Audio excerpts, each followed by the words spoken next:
Hi, in this video we'll learn how to factor a polynomial.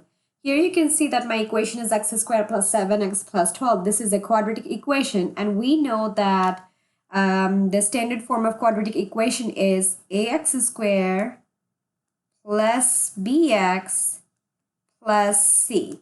Now let's identify what is a, b, and c.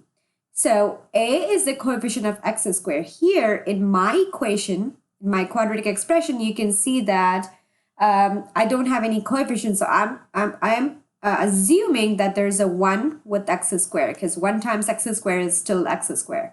So anytime if you don't have a coefficient, you're going to assume that it's 1.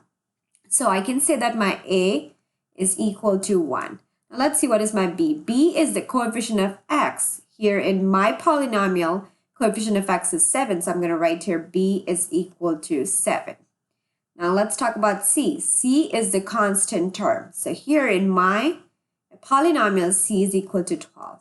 Now make sure you have to include all of them along with their signs. Since all of them were positive, we don't have to worry about it because a, b, and c will be positive. But in case if you have a negative sign here, let's say if you have a negative 12, x squared plus 7x minus 12, then your c is going to be negative 12.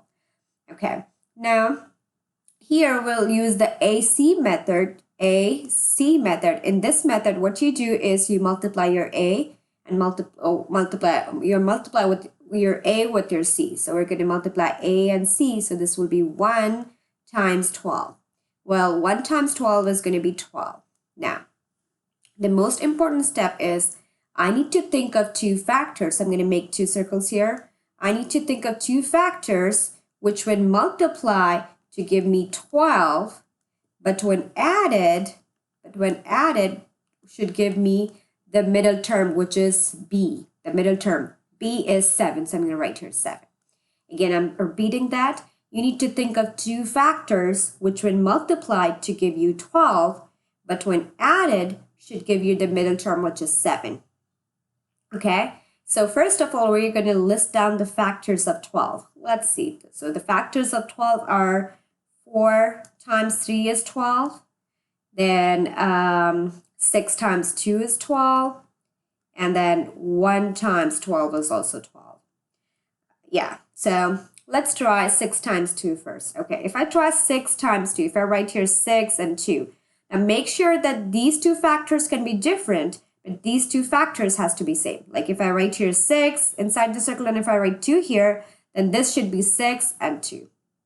Okay, so let's see if that works out or not. So 6 times 2 is obviously 12, so this works here in multiplication, but let's see. 6 plus 2 is not equal to 7. That means this is not going to work out. Okay, and the same thing will happen with 1 and 12. 1 times 12 is going to be 12. But 1 plus 12 or 1 plus negative 12 or negative 1 plus 12 is not going to be 7. So you can change the sign, but we're going to see that next in the next video. Here we just have all positive signs and I don't want to confuse you.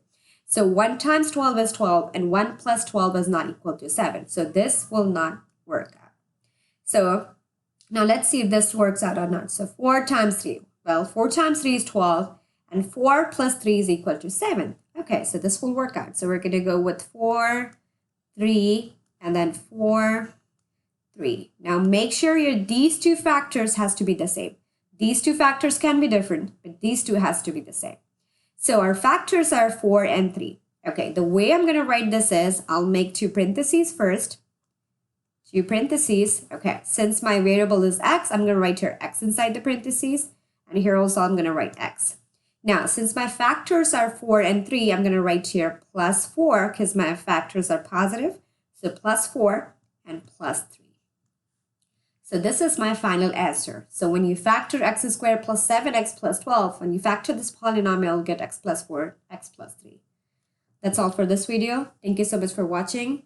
Please like, comment, and subscribe to my channel. I'll see you in the next video.